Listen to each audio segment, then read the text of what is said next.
very first thing to know about me is that I am Catholic, like really, really Catholic, which can be a wonderful thing. Nothing necessarily wrong with that. But it influenced everything for me. I mean, when I grew up, I had an uncle who was a Catholic priest. We had nuns in our house all the time. And I went to Catholic grade school, middle school. I went to a Catholic high school seminary. I went to a Catholic university for my undergrad, and then I went to a Catholic law school. I mean, I did Catholic. And that background influenced, in part, how willing I was to approach who I was. Now, another piece that influenced all of that is the fact that I grew up in the 60s and 70s. So there was no language. And certainly no frame of reference or a healthy frame of reference. There was nothing. There was absolutely nothing. So for me, you know what, and I fit all the characteristics of the classic boy. I mean, I played sports all throughout grade school. So for me, in some ways, there was nothing to indicate necessarily until probably I was closer to 10 or so, maybe 11 or 12, as I found that I just had this need to be able to wear my sister's clothes. And I had absolutely no concept of what that was about. The only thing I knew was that it was this need, it felt right. But I was also Catholic, and it's the 60s, and I'm ashamed of myself because I'm not supposed to be doing this. I'm supposed to be the classic boy. You know, I am literally a choir boy. I mean, I was an altar boy, I was a choir boy, I read in church, I did all of these things, and none of this was supposed to be occurring. And so I just kind of struggled through needing and shame, and needing and shame. And that was really what formed the course of my life. It wasn't until I was 15. I was going through all magazines, and on the cover there was one story on the sidebar that read transsexuals, male or female. And I had absolutely no idea what that was about. But there was something about it I knew I needed to read. And so we lived, okay, so this is our Catholic, where we lived in a rectory, ex-rectory. And so my dad had his own bathroom that had no windows, had a lock on the door, so that you could be sealed off from the world. And so I took the Life magazine, and I went up to my dad's bathroom, and I locked the door, and I wouldn't even turn on the light until then, and nobody could get in. And then I started going through the magazine looking for the article. And I reached this point where I got to on the right hand, it was a multi-page article, and on the right-hand side was the opening piece that said transsexuals, male or female, and then had this subtitle beneath it.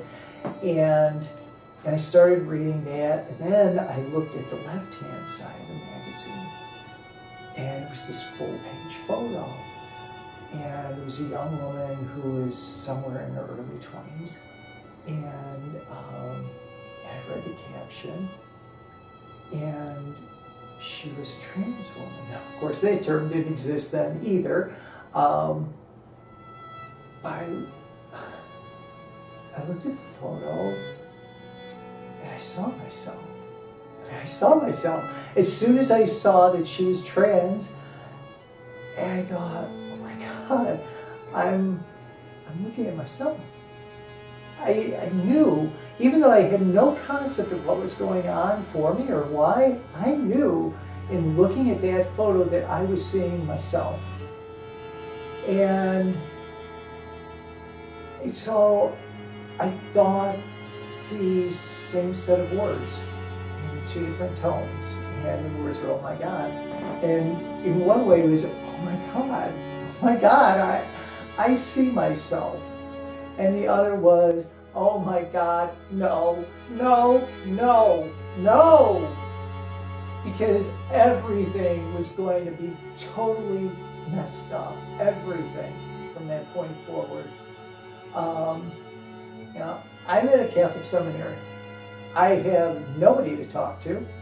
And I had friends, but there was no way that I was going to share that. I had no idea what they would say. I was too ashamed to say. There's nothing to do with the information. And so the only thing that I did at the time was take the magazine and put it back down in the middle of a pile and never look at it again.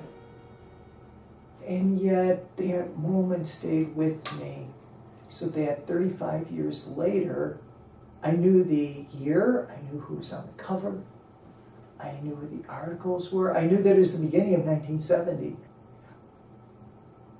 But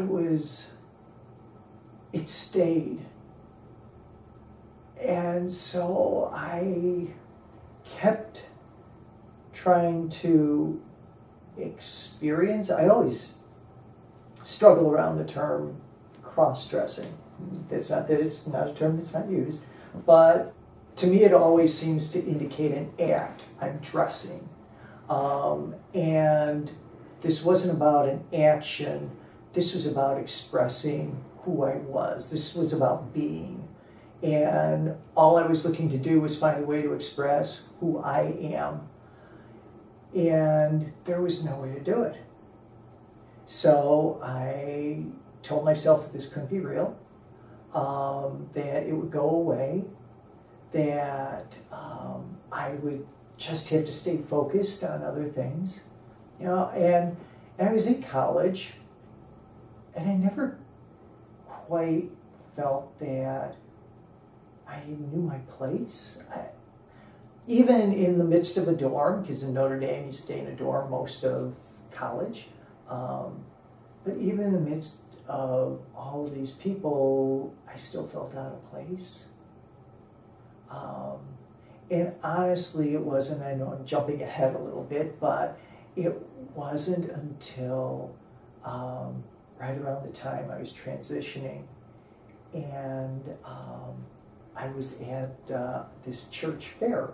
It was interesting because all of the women were grouped at the bake sale area, and all of the men were at the money. As I was sitting there with the bake sale people, and I was watching the guys, and I thought, I have no concept of what it's like to be a guy.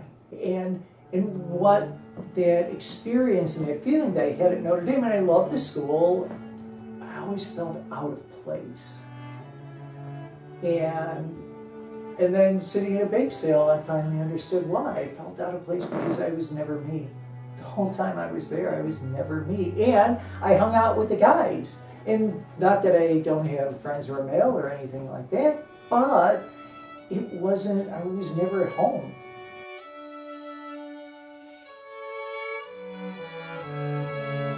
So I ended up getting married, and I went a long time, thinking that just marriage would take care of things for me.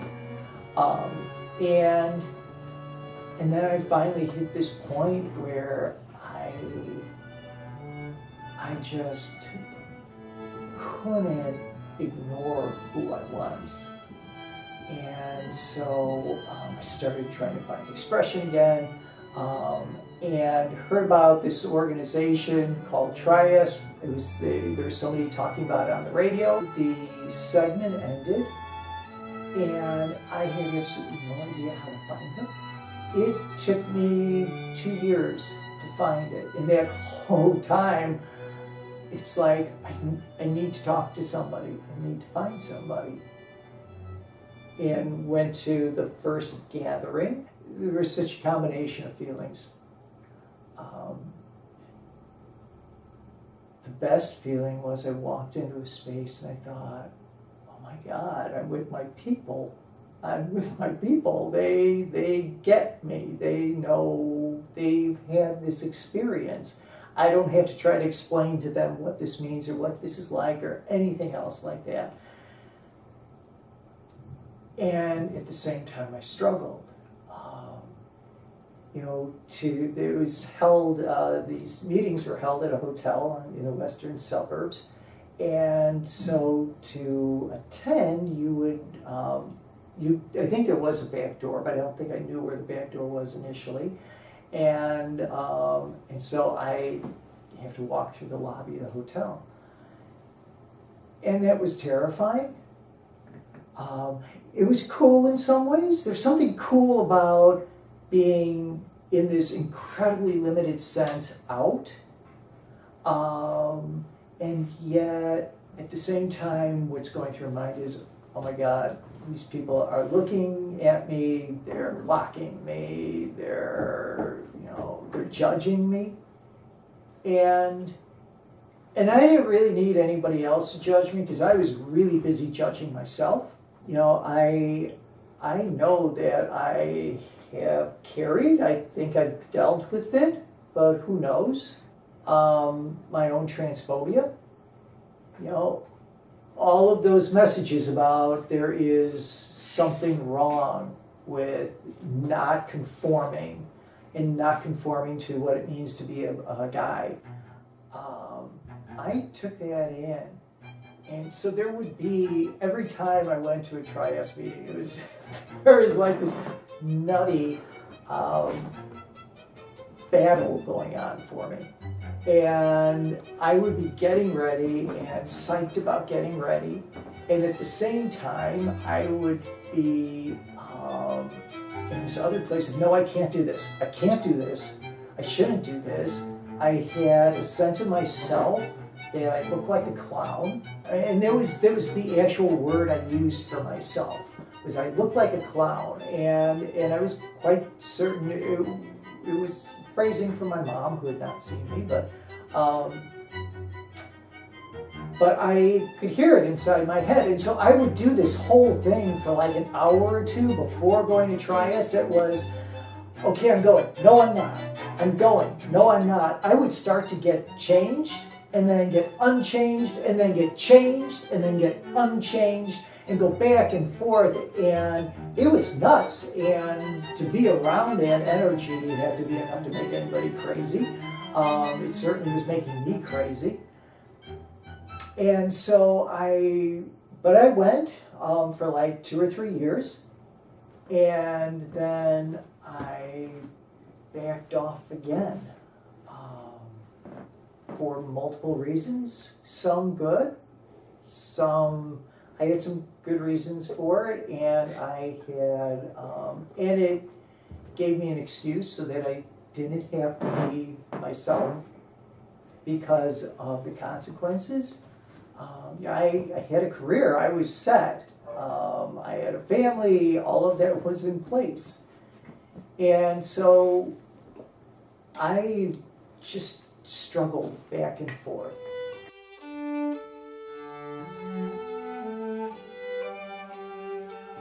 There came this point in the course of doing some work where I couldn't ignore it anymore. And I was with a support group and was doing some work as part of the support group. And I finished the work and I stopped and I said, oh my God, I'm so transgender. And it was the first time I'd ever used the word in relation to myself, even though this was a support group for individuals who are transgender, but I still couldn't say it. And I had been with them for years and I still couldn't say it. And so then the question became, so what do I do with this? You know, what does this mean? Because being trans doesn't necessarily mean that you're transitioning. It doesn't necessarily mean any medical intervention. It doesn't mean socially that there's a shift. You know, the question is always, so what's comfortable for me? What feels like where's the right space for me? And so I took several years to figure that out. And yet one of the things that locked it for me, only a couple years in, and still even having this, I still waited to be certain, was I was doing this panel with some people from one of there are two gender organizations in Chicago, and or Chicagoland area, and we're at a junior college, and so we got to do the Q&A portion of the panel. And one of there was a young woman towards the front, she raised her hand, and she looked at me and she said, I have a question for you. And I said, okay. And she said, so when you die, how do you want to be buried? I said, I don't want to be buried as a guy. I don't. I can't conceive. I have known several people who have died miserable. And I don't want to die that way. At this point, I'm right around 50.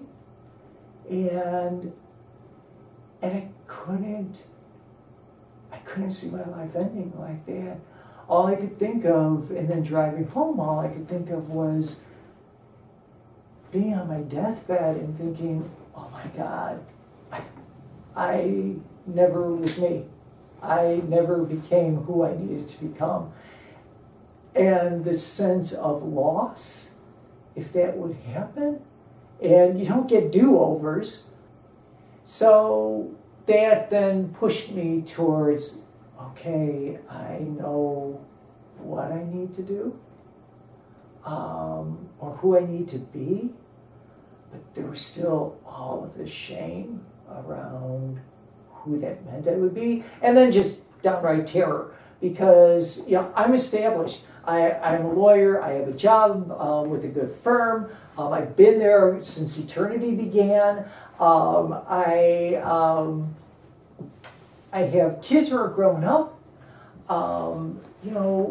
and so I should have been at the point where everything would just move smoothly, and the decision I was about to make would throw everything back up for grabs.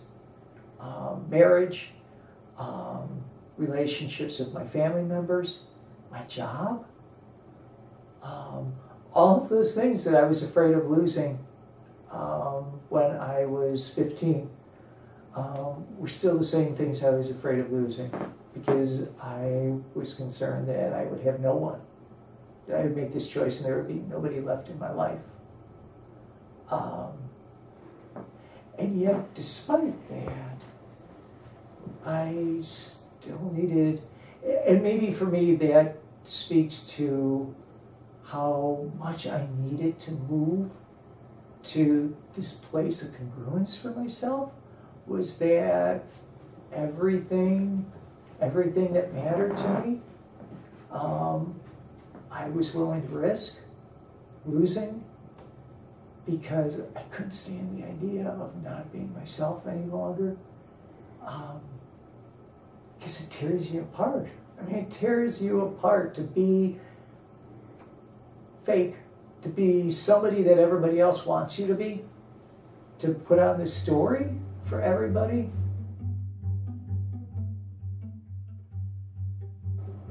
I did my work around how I do this, how I deal with my own issues, got myself ready, and then started moving out into the world more and more as myself. And then the last hurdle was my job,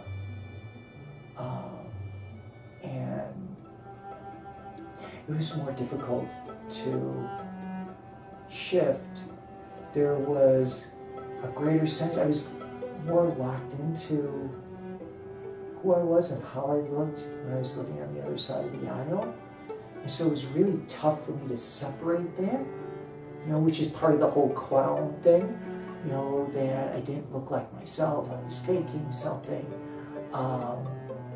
There is, of course, the piece of, God, I would have given anything to have done puberty blockers and started hormones and have never gone through electrolysis. I love the lady who does my electrolysis. She is incredible. She is the nicest human being in the universe.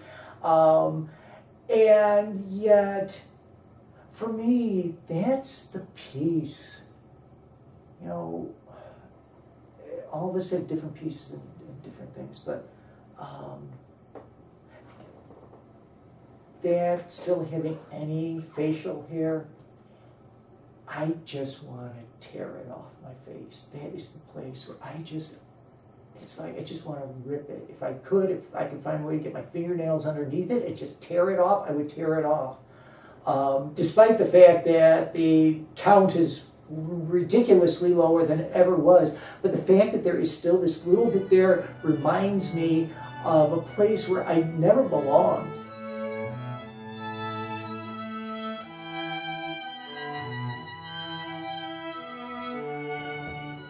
I had a conversation at one point with my spouse where she had asked if I could stay in a gender fluid position. And she was just asking to ask. And she wasn't being mean or pushy or anything else. It was just, is there a possibility that you can do this?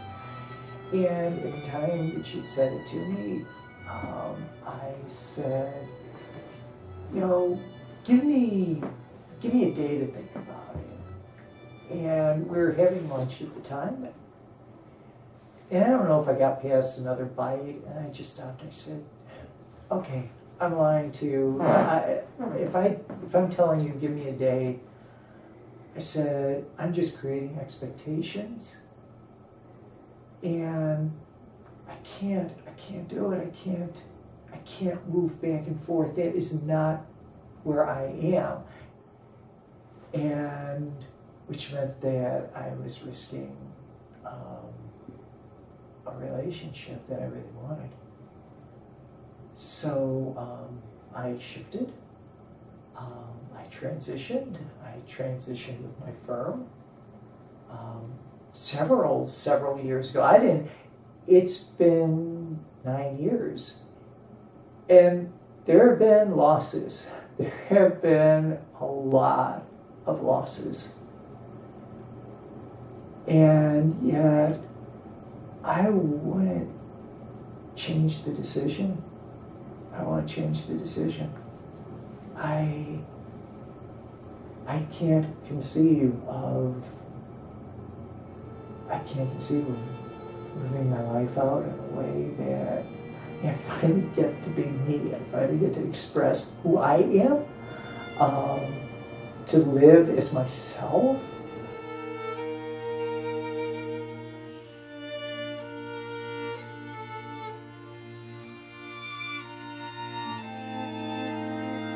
When we were in the kitchen of my old house, that was the first time I was in the kitchen of my old house, and I made sense in that space. I actually made sense. Everything fell together. And I think those are the things that there is not a morning that I get up where I don't thank God. Every morning that I have this opportunity to finally feel whole. And it doesn't mean like my whole life is seashells and balloons or anything else, but I feel whole, and I didn't know that I would ever have that opportunity, that it would ever be there for me. And to experience the world as a woman that I've always been, to